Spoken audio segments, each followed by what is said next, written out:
BP को बारेमा जननायक BP कोइरालाको बारेमा धेरै कुराहरू अर्जुनजी लगायत सबै साथीहरूले भनिसक्नु।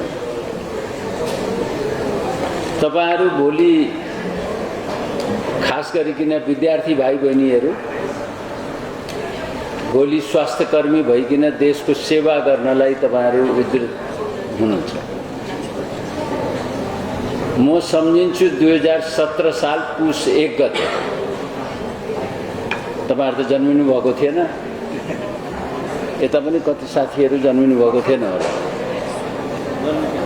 त्यो बेला म शान्त भवन अस्पताल नाम सुन्या होला तपाईहरुले कि सुन्या छैन थाहा छैन। अहिले चाहिँ पाटन हस्पिटल भन्छ त्यसलाई, पहिले शान्त भवन हस्पिटल। त्यहाँ भर्ना थिए अनि बिहान आउनुभयो। आएर के भन्नुभयो भने आज राजाले हामीहरूलाई समाज छ भनेर भन्नु। मैले यो किन भनिराखेको छु भने उहाँलाई थाहा थियो समात्दैछ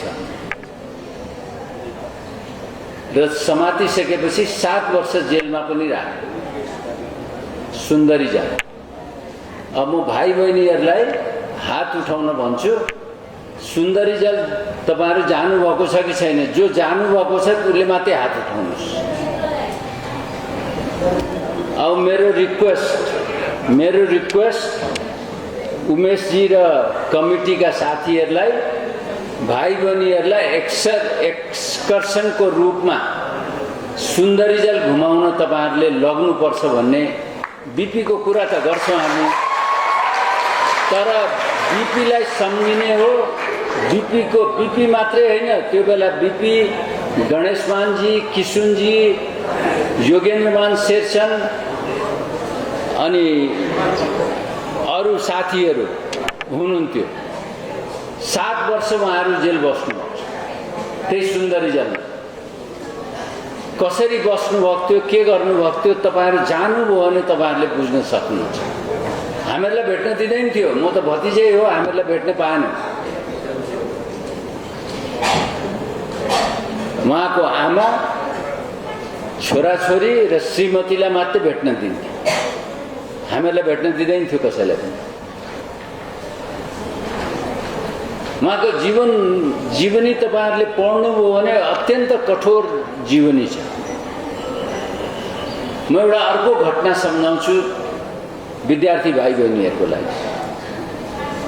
म दिल्लीमा अल इन्डिया इन्स्टिच्युटमा एमडी गर्दै थिएँ। बीपी आउनुभयो, डायग्नोसिस भयो क्यान्सर। त्यो पनि ग्रेड 4 भइसकेको थियो। सबैले बुझ्नुहुन्छ तपाईहरुले ग्रेड 4 क्यान्सर भनेपछि धेरै बाँच्ने होइन भनेर। उहाँले डाक्टरलाई के सोध्नुभयो? इन्ट्रेस्टिङ छ यो। डाक्टरलाई के सोध्नुभयो भने डाक्टर म कति महिना कति वर्ष बाँच्छु मलाई बताइदिनुहोस्। कति मार्मिक होला त्यो बेला। ग्रेड 4 क्यान्सर छ र म कति बाँच्छु भन्ने डाक्टरको माने आँखाबाट माने लिटरली आँसु मैले देखेको छु। अनि डाक्टरले सोधे किन तपाईले सोध्नु भएको यसरी भनेर भनेपछि हैन मैले देशको लागि अझ केही गर्नु छ भनेर भन्नु। मर्दै हुनुहुन्छ थाहा छ, तर देशको निम्ति मैले केही गर्नुपर्छ भन्ने त्यो व्यक्ति हो बीपी। त्यसरी सम्झौं बीपीलाई, त्यसरी चिनौं बीपीलाई। युवाहरूले वास्तवमा अघि हाम्रो डाक्टर साहबले भन्नुभयो नि, त्यो दाढी पालेको, दाढी किन पालेको भने क्यान्सर भएर त्यो अपरेसन गरेको थियो अनि उहाँले त्यो छोप्नलाई दाढी पाल्नु हो। त्यो पहिले दाढी पाल्नु न थियो। तपाईहरु जानुस्, एक दिन छुट्टी नै दिएर माने मिलाएर जानुपर्छ। त्यो त अब एकैचोटि सबै जान सक्दैनन्, तर जानुस्, घुम्नुस्, त्यसरी गर्नुस्। र बीपी को राष्ट्रिय मेलमिलापको हामी कुरा गर्छौं, एकताको कुरा गर्छौं। 2033 साल पुस 16 गते फेरि सम्झिन्छु। बीपीलाई थाहा छ 7 वटा मुद्दा उहाँमाथि लागेको छ। एउटा पनि मुद्दा प्रुफ भयो भने मलाई फाँसीको सजाय हुन्छ भन्ने कुरा बीपीले बुझ्नुभयो। बीपी नेपाल फर्किनु। किन नेपाल फर्किनु? गणेश मानजी पनि फर्किनु हो। हामी एयरपोर्ट गयौँ, साथीहरू धेरै जानुभयो होला, यहाँ हुनुभएको साथीहरू जो अलिकति सिनियर थियो। हामीहरू म वीर हस्पिटलमा त्यो बेला काम गर्थेँ। नेपालमा त्यो बेला अत्यन्त अप्ठ्यारो परिस्थिति थियो। राष्ट्रियता अत्यन्त कमजोर अवस्थामा थियो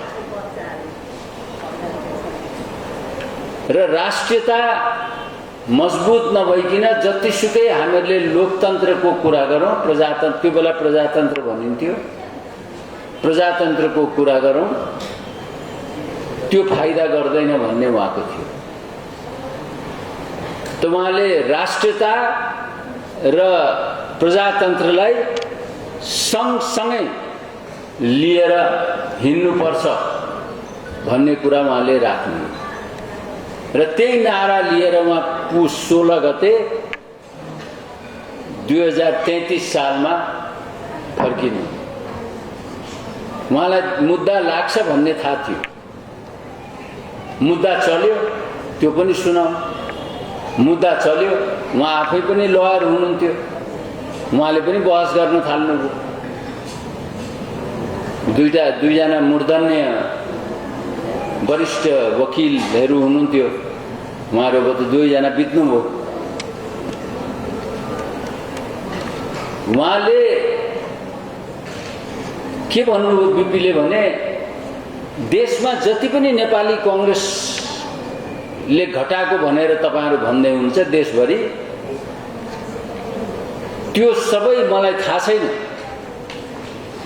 तर नेपाली कांग्रेसको सभापतिको हैसियतले सबै जिम्मेवारी म लिन्छु। आज कुनै पनि नेताले त्यो भन्न सक्छ? सक्दैन। 8 छैन।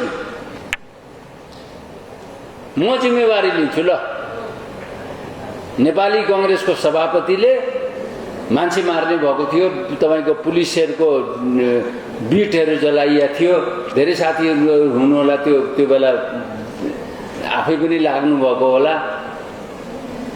म जिम्मेवार छु भनेर भन्नुभएको छ। त्यो साहसको धनी बीपी कोइराला।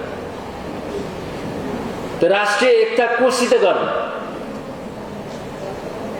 पहिले नेपाली कांग्रेस भित्र एकता हुनु पर्यो, मेलमिलाप हुनु पर्यो, अनि सबै शक्तिहरू, परम्परागत शक्तिहरू र सबै शक्तिहरूसित एकता गरेर हामी अगाडि बढ्न सक्नुपर्ने आवश्यकता छ। र बीपी जुन बेला फर्किनु भएको थियो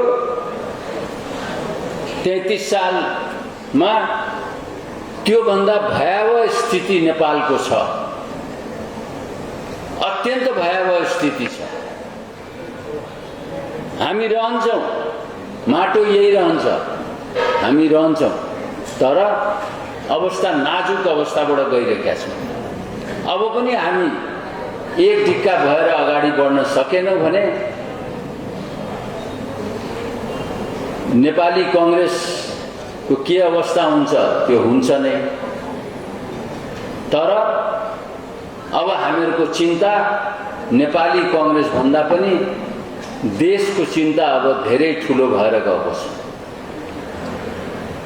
देशको अवस्था अत्यन्त अप्ठ्यारो, अत्यन्त नाजुक अवस्थाबाट देश गइरहेको छ।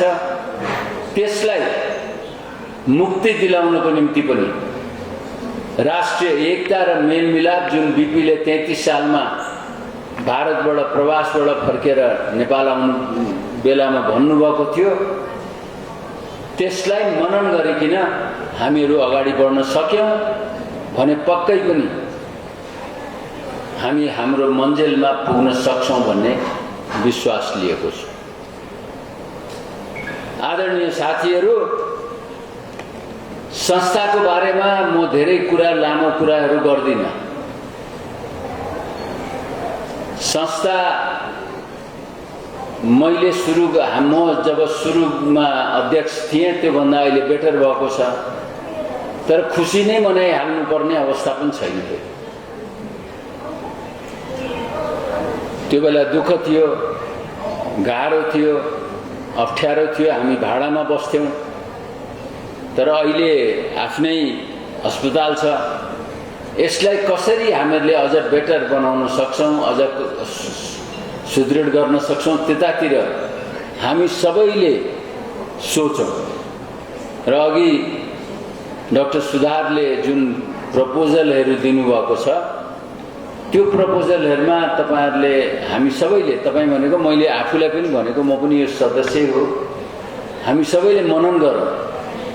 योभन्दा पनि बेटर प्रपोजल केही छ भने त्यो पनि हेरौँ हामी। तर यो तीनटा प्रपोजल उहाँले जुन दिनुभएको छ, यो तीनै प्रपोजल प्लस अरू केही प्रपोजल छ भने त्यसमा छलफल गरेर आगामी जुन यो तपाईँ हाम्रो साधारण सभा छ त्यसमा निचोडमा पुग्न अब जरुरी छ।